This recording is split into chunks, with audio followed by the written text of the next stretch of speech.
Hi everyone, hope you're doing well from wherever you're watching this channel, depending on your time zone. Now, Ruto is in Bomet County, and yesterday we shared the situation in Bomet in his own organized rallies, where the governor of Bomet, Hilary Baranchok, was heckled. He was stopped from addressing the people. Despite the fact that Ruto attempted to calm the people, they never listened to him too. After that incident, as if all was finished, the same Bomet resident stormed at Governor Hilary Baranchok's office immediately after the event. And this was the situation in Bomet County.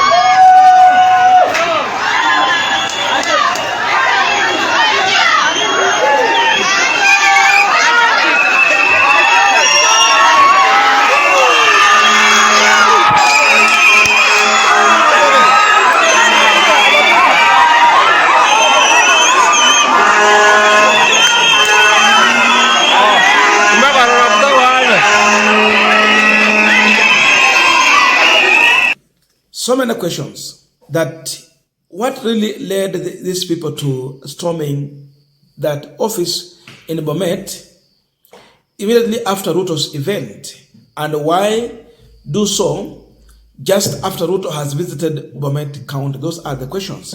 But before we go deeply into that, just a quick request for those who are watching and you have not yet subscribed, please consider subscribing. To our 10 subscribers, I must say thank you so much. And again, to all our viewers, please give this video a thumbs up. Thank you so much, and back to this discussion. Now, definitely, there is revolution in Bomet. And we have been saying here that if there will be any revolution in this country, it will not start in Azimio's stronghold, not in Kisumu, not in Homa Bay, not in Kakamega, not in Vihiga, not in Machakos, not in Mombasa. No. It was either going to start in Rift Valley or Mount Kenya region. And the reasons were that these are the regions where Ruto gained high number of votes. So it is his stronghold. And when it comes to betrayal, those who will feel more betrayed are the people who casted their votes for William Samoei Ruto. As long as the economy is not working, they are the most disheartened people. They have been hurt by this government. So when they feel that we've been betrayed, when they're so hurted in their feelings, then they can easily reject the government. And therefore, that is what is informing this revolution we are seeing in Bomet.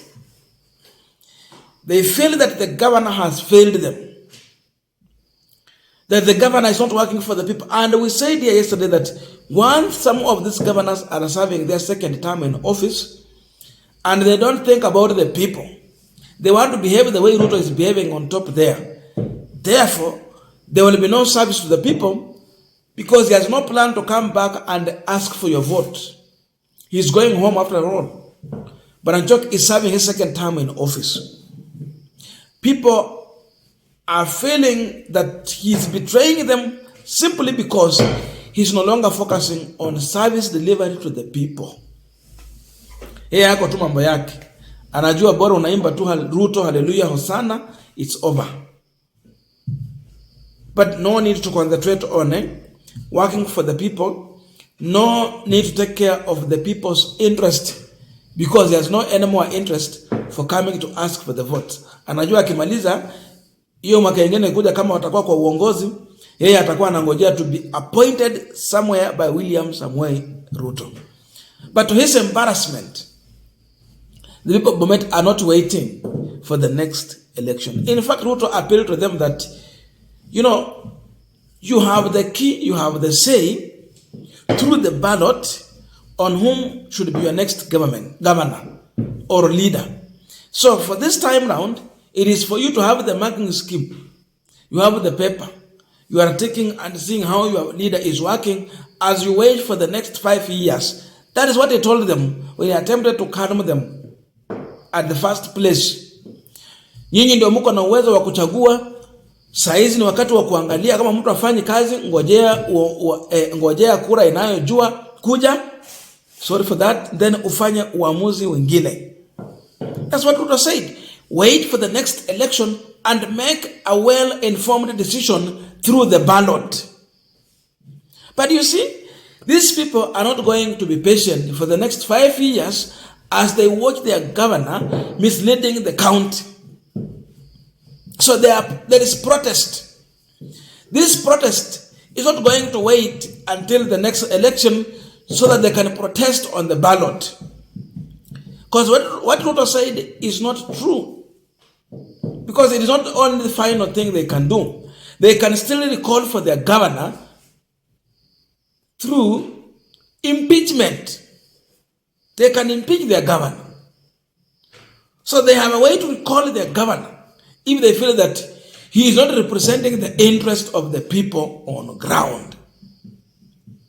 So, despite Ruto's intervention in Bomet, sasa imefika kikomo. Now, the pressure has piled. The people got so much emotion, and instead of listening to Ruto, they have listened to themselves.